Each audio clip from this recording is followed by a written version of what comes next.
Hello everyone, so welcome to my channel. Today I am with Aaron from Fingtam Languages. And he basically does language videos like me, so we're teaming up for this video. And Aaron came up with the idea of talking about misconceptions in language learning, and I think there was an interesting topic to talk about. So basically we made some points on a Word document here, so we'll be reading like some of the statements, and then we'll just have a little debate about it. I think that's good. Yeah, on parts where we disagree, we'll debate, and on parts where we agree, we won't. Yeah, we might draw blood at some point, but no, Language learners are very vicious. Yeah, we all want to be right? So, first statement, only children can learn foreign languages well and easily. Do you want to get started on this one? Yeah. So, there's some truth to this claim. Children and adults learn languages differently, and it's very clear that children have some advantages when it comes to learning languages. I read some fact one time where I think children, there's a point in their progression where children are learning like 20 words a day or something, and they hear these words one time, and then they just instantly have that word memorized, right? So that's definitely not a skill that I have. I have to go over a certain vocabulary word 20 or 50 or 100 times before it sticks. But so there is a period in child development where they're just very, very good at learning languages.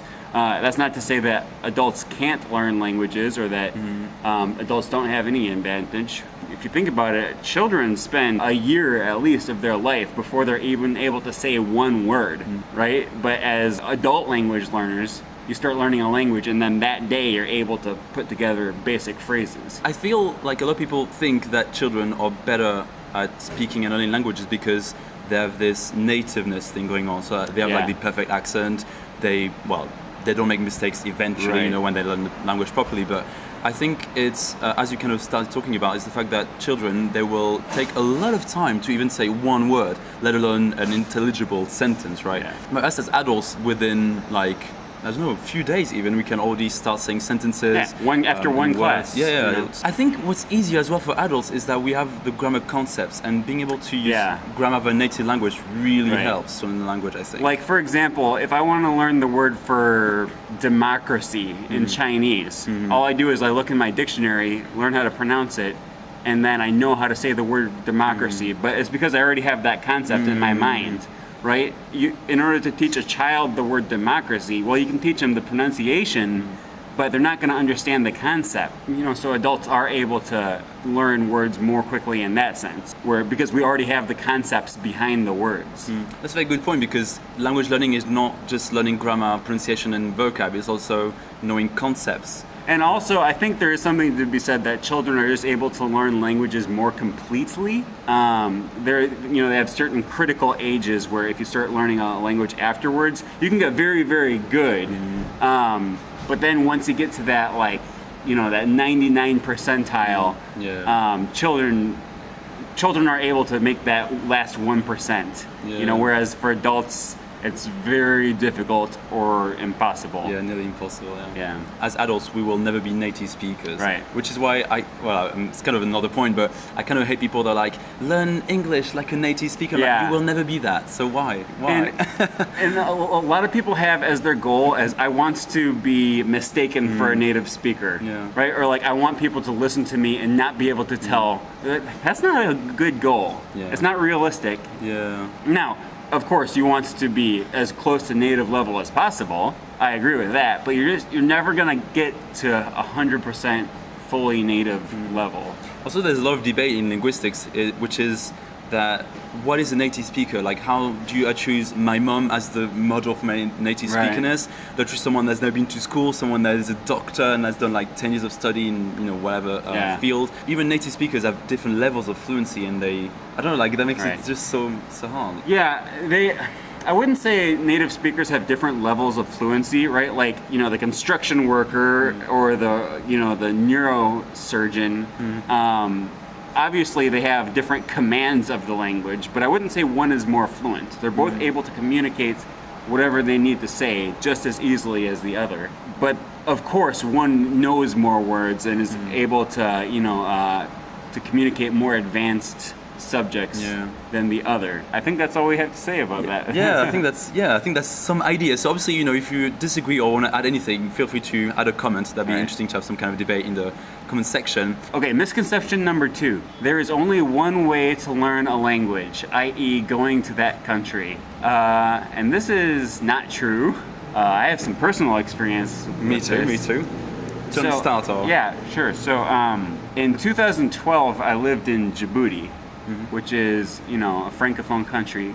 And the whole time, I lived there for 6 months. And the whole time I was there, I didn't learn one word in French.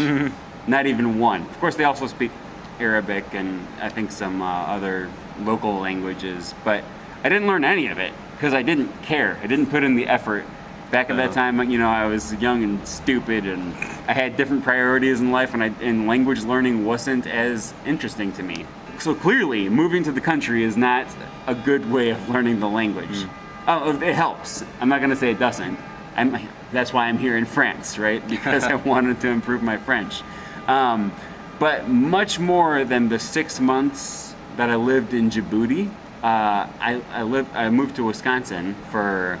I would say I studied French for like 2 or 3 months, and I already had a much better level I didn't learn anything in Africa. So after just 1 day of learning French in Wisconsin, I was already at a much better level than the French that I learned in the country where they speak that language. It's interesting you learned French more when you were not in a country where French was the native language. Exactly. Well, and I think...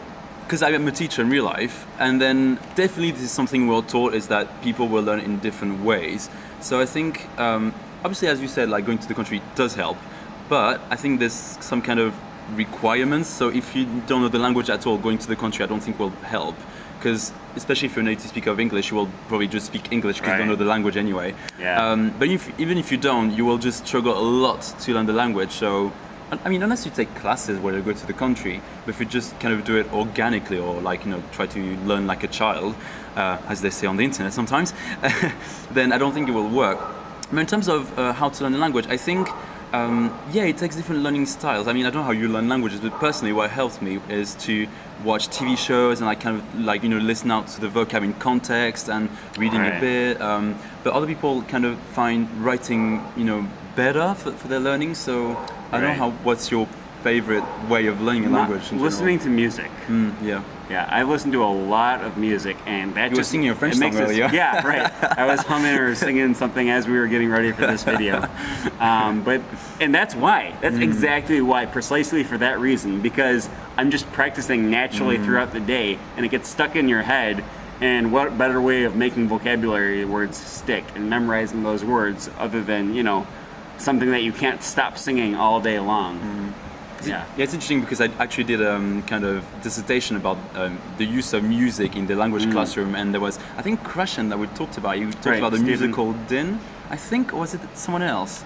The musical din? Yeah, so basically it's the idea that when you listen to musical input, then you tend to kind of have it stuck in your head, like the song stuck in your head kind of phenomena, and then there's like a way to rehearse without meaning to. So when you sing something on and on and on, like over and over, like the words just stuck to your mind, and that's why like linguists or just teachers sometimes use music because it's a good way to remember things. Exactly. Yeah, and I use that in my classroom to like teach. I had a song which was like j'adore, j'aime, je n'aime pas, je déteste, and I like singing it to like if you're happy and clap your hands. And then students, whenever they forget the words, ask them like to sing the song. Like, you not say I like. Yeah. So that can be very powerful for some people. So. Exactly. Yeah. So I think it's all about like different things and see what works better for you. For sure. So that's why it's a bit disheartening when students are like, I tried this book and it didn't work, so I gave up. Like, no, you just did it wrong because there's different ways of doing it. So. And another thing is, a lot of people I feel like think that the way to learn a language is by going to class, right? Like studying in school. And I find that to be almost useless if you're doing it by itself. Now, I'm a teacher, so I'm going to wait. Right. Now, I'm not saying classes are useless. I'm saying that that's not a good way of learning languages alone, right? I think classes and tutors and teachers are a good supplement to the language learning that you do at home. Well, and I'm basing this mainly off of my experience learning Spanish in high school. I just thought that, after 4 years of taking Spanish classes every semester, that you would just learn the language, right? And that's not true. You have to, 45 minutes a day in class or an hour 5 days a week or whatever it is, that's not enough. Especially when you're not spending that whole time speaking. You need to be having input, and you need to practice speaking. And if you're like just taking tests and practicing conjugation charts and stuff like that, that's not going to cut it, because that's not real practice speaking the language. So I feel like languages, like formal education languages, can be useful, but there are some conditions. So if you go to the class and just expect in an hour and a half a week, or however how many hours you do, it's not going to work. If you just do that and don't do any homework, they will learn nothing. I've got so many students, they come to my classes, they do no homework whatsoever, they don't learn the vocab, nothing, and they're so behind because they're not remembering anything. And obviously in the lesson you just move on, you can't just revise or review everything you've done. So I think if you don't do any practice outside of the classroom, definitely that'd be a waste of your time. So I think that's why it's a compliment. I do agree with that. Sure. I do think, as we talked about in the previous point, that it's all about different styles of learning. Some people will like being in a classroom, being guided or being told what to learn, and others will be like, I don't like that. It's not free enough, or I don't know. I like classroom environments. I did like a year of Japanese, and then that was helpful, but I wouldn't do it more than 1 year because I know I got what I wanted out of these classes, but I wouldn't do 10 years of Japanese education. Right? And to be clear, I'm here in France because I wanted to come take French classes, right? That's the reason I came to France. So I'm not opposed to taking classes, but just you have to keep it in context and remember that I really think that classroom learning is a supplement to other things that you do in your language learning repertoire. Yeah, but in your case, that makes sense because you take French classes, but then you can practice right away when you leave the classroom. So that's quite different context, isn't it? Right. So that just gives you more opportunities to actually practice and just straight away apply what you've learned. So that's very useful, I think. But even if I'm in the United States taking the French class, there's apps, there's HelloTalk, there's Skype, there's Reddit, there's different meetup sites where you can meet people that speak the language. There's italki. And so there's ways of giving yourself more practice and more immersion even in your home country. So the next point is everyone speaks English. I don't think there's going to be much debate to this one. I think the numbers that I remember from a linguist called something Crystal in 10 years ago, he said that about 2 billion people can at least have a basic conversation in English. So it includes non-native and native speakers. Okay. It's a rough estimate. It's hard to really tell. But so considering 7 billion and something in the world, I think that's a third of people can speak English to at least a minimum level. So that's not even... Well, it's a lot, obviously, wherever you go, you speak English. But. I think a huge number of these people are kind of in isolated areas where people don't... I think a lot of the reason that this misconception... The bands are closing in on you. I think a lot of the reason that this misconception exists is because Americans or Brits or Australians or whoever are native English speakers, a lot of times will take a vacation to somewhere. You go to Cancun, or you go to the most touristy area where you can imagine, and of course everyone speaks English there because that's their living, right? The employees at the hotel have to speak English in order to communicate with you. And the people that are running the travel agency or the tour guides, they all speak English. But if you just leave that city, you leave the touristy area, you're going to find people right away. Go to the countryside, Right, yeah. As an example, my mom doesn't speak any English, and I think it's very common in Paris, in fact. A lot of people will definitely speak English, obviously, because, in France, learning English is compulsory, but I still think a lot of people wouldn't be able to fluently or comfortably speak English. So that's why I don't want... I wish people didn't take that for granted, because there's this classic thing when you go to the country, you should try to speak the language a little bit. I know it's difficult, but I don't know. It's weird. I just don't like people assuming that everyone speaks English. It's just kind of lazy and I don't know, kind of rude. I feel. I don't know. Yeah. You just just learn my language when I come to your country. What is that? But English is definitely a useful language for sure. If you're a traveler or someone that likes traveling a lot, learning English and speaking English is super useful. But it has its limits, as you said. If you go away from the main cities, if you want to get to where the real culture and the people actually living the real way of life are, then yeah. And people love it when you speak their language. Like right. my experience in Japan was like I would say one word, they'd be like, "Oh my god, like amazing! You speak amazing Japanese." They're like, "Come on, I know 10 words. Right. Get out of here." Exactly. All right. So shall we move on then? Yeah. So. All right. So misconception number 4: learning a language is difficult. And I don't see this as a misconception. It is difficult. Yeah, I do agree it's difficult. It can be frustrating, and it takes a long time. Doesn't mean it's impossible. I think it has a lot to do with your mindset and your motivation. Mm-hmm. And it also depends how well you want to learn the language. Because yeah, for sure. Acquiring an A1 level is not super difficult. And if that's your goal, and if that's all you need, I would say getting to a C2 level, that's difficult. Yeah, right? That's the big challenge. Yeah. Right. Well, I think it is difficult if you're not motivated and not ready to actually put in the work. Because if you think, I don't know, you can learn a language by 2 hours a week, right? If you kind of like spread it out across the week, but then it will take a long time to reach high level. But then again, as you said, if you just want to have like a touristy level or very, very basic kind of like introducing myself kind of level, then yeah, it will be very short. But if you're obviously aiming for like fluency and being able to like talk about different things in different contexts, then obviously it's going to be difficult. But I don't know, I find it difficult because probably like when you learn a language, you go through different moods and feelings, like sadness, depression, frustration, all these things. And you get through spurts of motivation, and then other times where you're like, I don't want to do this anymore. You're like, I don't understand this. What is that language? But yeah, I think it's all about like kind of hanging on. That I think that's the difficult part in languages, like having that motivation to go on and on for many years. Because for me, learning English took me, like 10 years or something. Yeah. So. Yeah, it definitely takes a lot of dedication, I think. So that's what maybe make it difficult, I guess. Yeah. But also having the wrong method makes it difficult, I think. If you're doing it the wrong way or no way that works for you, it sucks. Like, it's going to be difficult for sure. Absolutely. Yeah. All right. So number 5. I like this one. So you need to have a gift or talent for language learning.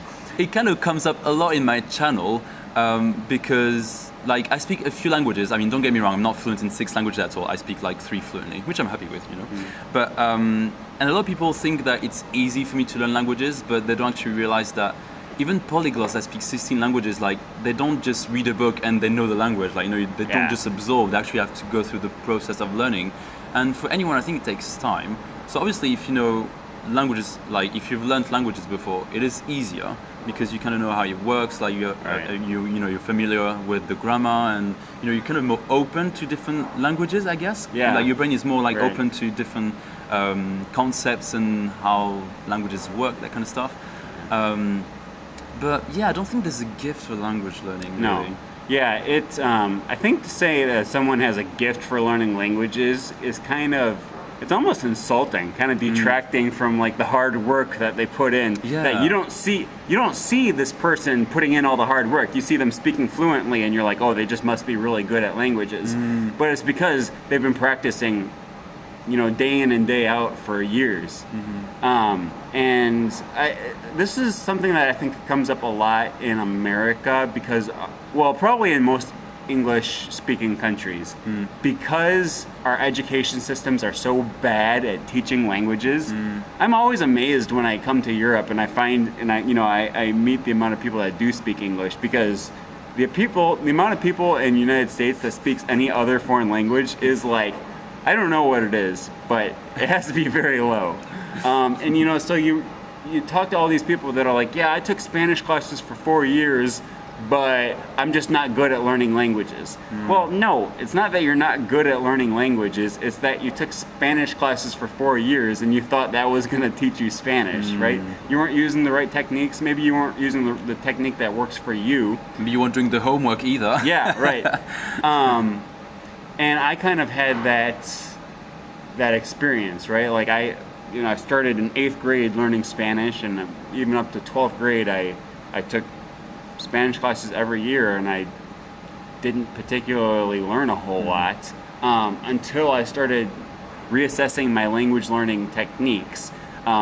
Ironically, it was after I was out of school that I really started learning Spanish. And of course, the Spanish classes helped. They gave me a good basis, guess, yeah. But that's not how I learned Spanish. Yeah. When I was learning Spanish, and I'm a native speaker of Portuguese, but then when I was learning Spanish, I was like I had the top grades in my class. It wasn't anything amazing, but it was like, I don't know, like I got 16 average out of 20 or whatever. But then a lot of students were like, oh yeah, Kemi's gonna have the best grade again because he's Portuguese, so that's easy for him. And that pissed me off so much because I was like, at home I was learning the vocab like badly. I was like trying to remember the accents, writing the words on and on like 20 times, learning the grammar off by heart and stuff. And that took me a lot of work because in fact my challenge was to not mix up Spanish and Portuguese because it's fairly similar.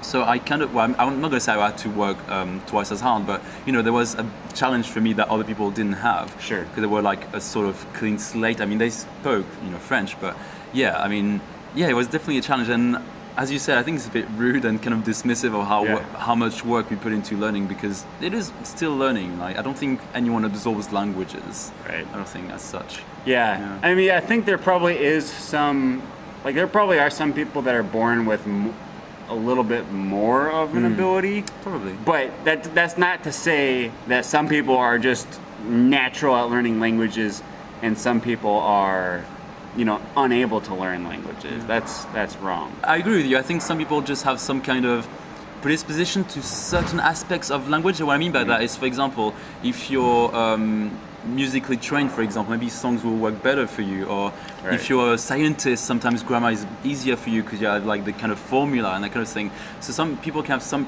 predispositions of some aspects of the language. Yeah. Like, I think. Yeah, I mean, and we're all different. We all have different mental capacities, and just like everything else in life and in psychology, I think there's a mixture of nature and nurture in there. But I don't want to use that as, you know, as an excuse to say, well, I was born unable to learn languages, so I'm just not going to try, right? I mean, if you couldn't learn a language, you wouldn't be able to understand this video because you wouldn't have learned English or your native language. So, I mean, we learn differently from children, right? But still, we are able by nature to learn a language unless you have some kind of impairment. But it's extreme, right? All right, next misconception is we cannot forget our native language. I'm not familiar of any studies or any research on this topic, but I have some anecdotal evidence. I have a good friend whose family adopted 3 children from Brazil, and when they adopted these children, they didn't speak any English. And I think the youngest was, I don't remember, I want to say the youngest was like 4 and the oldest was maybe 7 or 8 or something. So children, basically. Yeah, right. Who spoke Portuguese. And then after moving to the United States, and you know, they were adopted and they lived there for several years, they now speak no Portuguese, they speak only English. And so I don't know, maybe if they went back to Brazil and tried to learn Portuguese again, maybe it's deep down in there somewhere to the point that they would find it easier to learn Portuguese than a native speaker of English. But at least for children, it's possible to lose the language if you stop speaking it. Now, as far as adults, I don't know. Yeah. You know, we were talking about this earlier. If I stopped speaking English for 20 years, would I really be unable to speak it 20 years from now? Yeah. I don't think so. And also, like, what is forget? Do we mean forgetting some words, some grammar, or forgetting the language altogether? Like, because in linguistics you need to define everything. Right. It's so complex, but yeah. So, like, even in your native language, you always run into situations where you're like, what's the word I'm looking for? What's the word, or what's that person's name, right? Or like this is me all the time with my students. These things happen. Even if you're a native speaker who speaks your native language every single day. Probably as the longer you go without speaking your native language, those incidents will probably increase in frequency, is my guess. Yeah. I mean, I think it's quite hard to find any studies on it. I mean, there are studies on it, but I think it's because how do you assess someone that's forgotten their native language? Like, are they exactly the same as someone that's never learned the language? Like, it's kind of hard to measure. So I'm guessing it's quite hard to have like a definite answer on this one. But a while ago, I read an article which I was talking to you about earlier, that there was like, I think children, they were adopted, so they were from an Asian country and they went to America or something like that. And then they were trying to test whether there was any kind of remainder of language, or like if it was easier for them to pick up their native language again. And Yeah, I think the result, like the conclusion was inconclusive. In fact, it was kind of like there's some slight advantage, but nothing significant. Sure. So I don't know. Maybe it's something I could read about more, but I don't know if there's a. Yeah, makes sense. Yeah, sounds interesting. I'm going to take a first language acquisition class this next semester, so I'm really interested to. Yeah, ask that question to your tutor. Right. Yeah. That'd be interesting. Yeah, but yeah, interesting. I don't know. So, it is easier to learn languages that are similar to your native language or an L2 you are fluent in. I think it is for sure. Like, you can't say that if you speak Portuguese or Spanish, it's harder to speak French than someone that doesn't know these two Latin languages, right? But yeah, so it definitely helps in terms of the grammar, the vocab, but I think it can also be a trick on your mind because it might be harder for you to actually remember the grammar or like the vocab. I know like in Spanish we say like ver a or in Spanish? Yeah, like, you put ver a mi amiga or like we say but in French you say voir mon ami, so we don't need that word. And sometimes in Spanish I always forget to add that word. Oh yeah. So that's like the little influences or like from my native languages that kind of get in there. So I can kind of play against you a little bit. Sure. I guess. I can see what you're getting at. Yeah, languages that are very similar, like for me learning Spanish and French, I do conflate them a lot. You know, I'll use one word that belongs to another language, or you know, I'll use the French word that comes, you know, when I'm speaking Spanish. It happens. So that's some kind of disadvantage that you have to contend with. But overall, I don't think this is a misconception. No. It's definitely easier to learn languages that are similar to your native language or to an L2 that you're already fluent in. Like, so for me learning French, because I already speak Spanish and English, which are relatively similar to French, it's just, you know, learning vocabulary like that. You know, learning the word for... I don't know. Information. Yeah, right, exactly. Learning the word for information, right? Like, and then I think it's spelled exactly the same way. Yeah, like, there's no spelling difference. So the barrier to learning that vocabulary word, information or information, or information, right?